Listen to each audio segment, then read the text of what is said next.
Salam uşaqlar, hər vaxtınız xeyir olsun. Hər birinizə sabah keçirilən blok imtahanında uğurlar arzulayıram. İnşallah hər biriniz yüksək nəticə əldə edib həm özünüzü, həm ailənizi, həm də müəllimlərinizi sevindirərsiniz. Amma ikinci cəhd imtahanına da hazırlaşmaq istəyirsinizsə, bizlə əlaqə saxlaya bilərsiniz. Nömrəmiz 050 880 71 89-dur. Həm Azərbaycan dili, həm ədəbiyyat, həm də tarix fənnini ikinci cəhddə bizimlə hazırlaşa bilərsiniz. Bunu deyəndə ağlıma bir yazı gəlir. Belə bir yazı var idi ki, vəkil tərəfindən yazılmışdı. Allah deyir sizi xoşbəxt eləsin. Əgər xoşbəxt eləməsə, nömrəmi bilirsiniz. Siz də bunlar kimi, yəni birinci cəhddən yaxşı nəticə əldə edin. Əgər alınmasa, nömrəmizi bilirsiniz. Əlaqə saxlaya bilərsiniz. İndi başlayaq dərsimizə. 61-ci sualdan nə istəyir bizdə? Nümunədə işlənmiş bədii təsvir ifadə vasitələrindən biri aşağıdakı variantlarda yanlış verilmişdir. Variantınızı seçin, daha sonra izahını deyin. Burada cavab E variantıdır. Niyə E variantıdır? Yenə payız gəldi. Metafor, qonaqlar kimi təşbih, soldu məhəbbətim, inversiya, külək niyə belə əsilsən küləkdir, təkrirdir. Cavab E variantıdır ki, epitet yoxdur. 62-ci sualı nəzərə salın. Nümunə haqqındakı yanlış fikir istəyir bizdən. Burada həqiqətən peyzajdır, əgər oxumusunuzsa sona kimi. Təşbihimiz burada çayın səsi sakit bir nəğmə kimi. Bu təşbihdir. Köçürmə metafor deməkdir və torpağın nəfəs alması insana xas xüsusiyyətdir ki, köçürülübdür. Əsər epik növdə olduğu üçün təhkiyə üsulu xarakterikdir və burada da cavabımız D variantıdır. 63-cü suala nəzərə salın. Konkret əsər istəyir və həmin konkret əsərdə uyğun olmayan variantı istəyir. Buna diqqət yetirin. Əgər yetirdinizsə, bildiniz ki, cavab A variantıdır. Çünki Koroğlu şəxsi intiqam hissini daim öndə tutur fikri yanlışdır.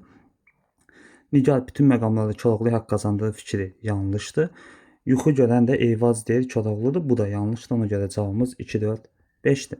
Növbəti sualımıza baxın. Bəxtiyar Vahabzadənin İstiqlal poeması ilə bağlı yanlış fikri istəyir. Yanlış burada nədir? İstər şərtlər poeması, istərsə də İstiqlal poeması nikbindir. Burada nikbin olmayan yazılıbdır və yanlışdır. Əsərin sonunda o taylı bu taylı Azərbaycanın birləşməsini qeyd edir. 65-ci sualda nə deyir? Qudunun oduna yaşlar da yanacaq. Biçarə parislər bizə bir zad eləməmişdilər. Bu fikri kim səsləndiribdir? Ana olan Şəhrəbanu. Şəhrəbanu neyini? Göz yaşı axıtmır. Həqiqətən də axıtmır. Axıdan qızı idi, Şərəfnisə. Şahbazı sevdiyi üçün Şahbazı niyə sevsin ki? Bir oğul kimi sevebilir, amma Şahbazı sevdiyi üçün Parisə getməsini istəmir. Bu da qızıdır, Şərəfnisədir. Qonaqpərvər fikri düzdür və məsləhət şah tərəfindən aldadır da fikri düzdür. Cavab burada B-dir. Bu Hatəm ağa üçün keçərli idi. 66-ya nəzər salın. 66-da nə var? Hüseyn Cavidin Bahar Şəbnəmləri poeması süjet xəttinə malikdir. Bahar Şəbnəmləri əsəri poema deyil və süjet xəttinə də malik deyildir. 67. 67. Düzgün cavabımız C variantıdır. Hadisələrin ardıcıllığını bizdən istəyir. Ardıcıllığını mütləq şəkildə bilin və qəbula düşmə ehtimalı da çox yüksək olan bir əsərdir. Ona görə bu əsəri daim göz önünüzdə saxlayın. 68. Burada iki də sizi aldatmağa çalışıblar. Bu Tofiq deyil. Tofiq Balacaoğludur. Eynəkli kişi ilə həm tali olsa da həm fikir deyil. Bu da yanlış fikirdir. İlk dəfə deyil. Bu bir dəfə də vaqonda olubdur. Ona görə də cavabımız B variantıdır. 66-ya diqqət yetirin, 69-a diqqət yetirin. 69-da cavabımız D variantıdır. Orada Füzulinin ürəyinə toxuna bilər. Sabir kimi ünvanlı bir şəxs deyil, amma Nizaminin adı yoxdur orada. 70-ci sualda kompozisiya istəyir bizdən, diqqət yetirin. Süjet ayrı bir şeydir, kompozisiya ayrı bir şeydir. Kompozisiyada peyzaj var, 2-dədir. Lirik ricat var, 3-dədir. Epilog, proloq var ki, bu da 4-dədir. Cavab 2, 3, 4 C variantıdır. Kompozisiyanın mütləq şəkildə öyrənin ki, kompozisiyanın üsulları hansıdır? Əslində asan bir sualdır. Bizdən doğru fikirləri istəyir. Cavabınızı tapdınızsa cavab burada D variantıdır. Nəzmin əsas tələblərindən Çinar ömrüdür. Peşənin qəlbən vurğunluğu olması Talvaldır və hər ikisində də təbiət hadisəsi fonunda onun mənəviyyatı, insan dəyişməsi, yəni işıqlandırılırdı. Ailə münasibəti biz Çinarda görmürük, ona görə götürməyimiz imkansızdır.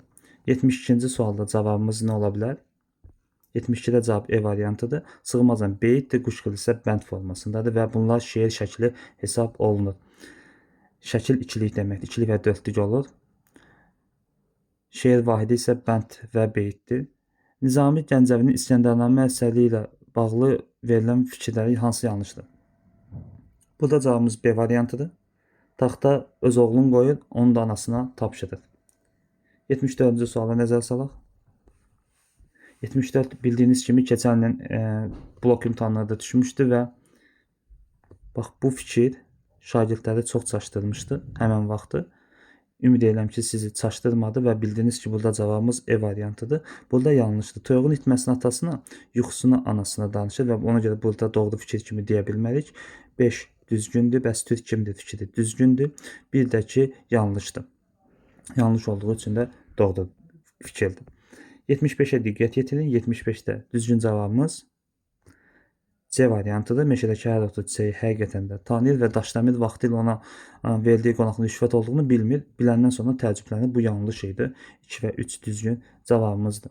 Növbəti sual 76-dır. Lirik növün janrları ilə bağlı yanlış fikir istəyir bizdən. Bilirsiniz ki, Tuyuq və Rübainin bəhrləri fərqlidir.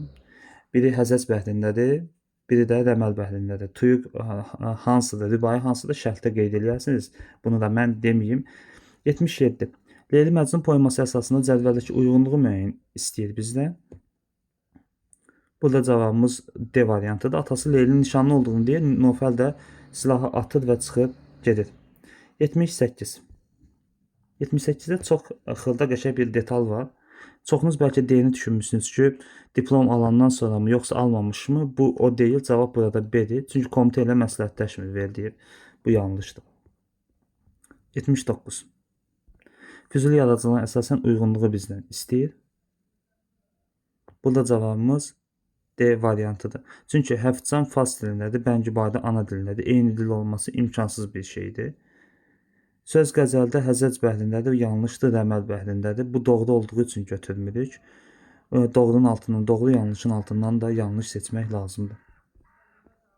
Xəlil Rza Ulu Türkdən söhbət gedir və burada Almaz Yıldırımın əsərindən fərqli olaraq oğulların adlarını çəkir. Ülvi Təbrizin adı var. 81-ci suala nəzər salın. 81-də cavab dedi. Ölərkən intiqamının alınmasını vəsiyyət etmir. Nə bu, nə də fəxrəddir. 82-ci sual.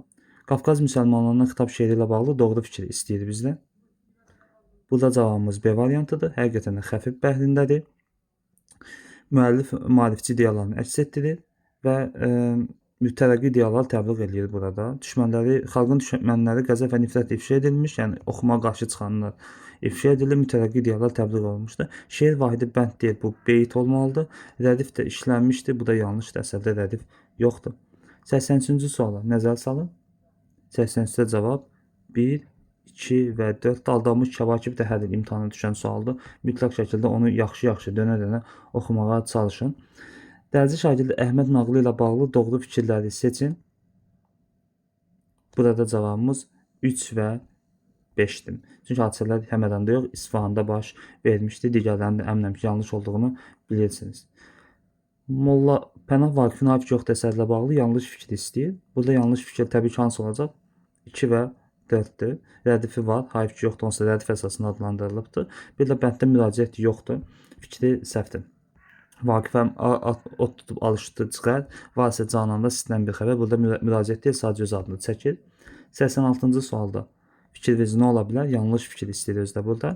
Buradakı yanlış fikir təbii ki də 2 və 4-dən söhbət gedir. Urmuzla Canavanşir arasında ədavət yox idi və ilk elçisini atası yox, anası görmüşdü.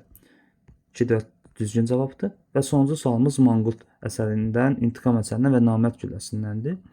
Qarabağ müharibəsinə gedən əsər təbii ki də intiqamdan söhbət gedir. İnsan keçmişini unutmamalıdırsa bu Manqurtdan söhbət gedir. Əsərdə müəllifin mərdlik, namərdlikdirsə Namərd gülləsindən söhbət gedir. Əsərin məzmunu namərdin çörəyə dizərin üzərində gedir. Bu da Namərd gülləsidir. Yaralı qadına mərhəmət etməyəcək qədər insanlıqdan uzaq olan ermənilər də təbii ki də bu da İntiqam əsərindən gedir.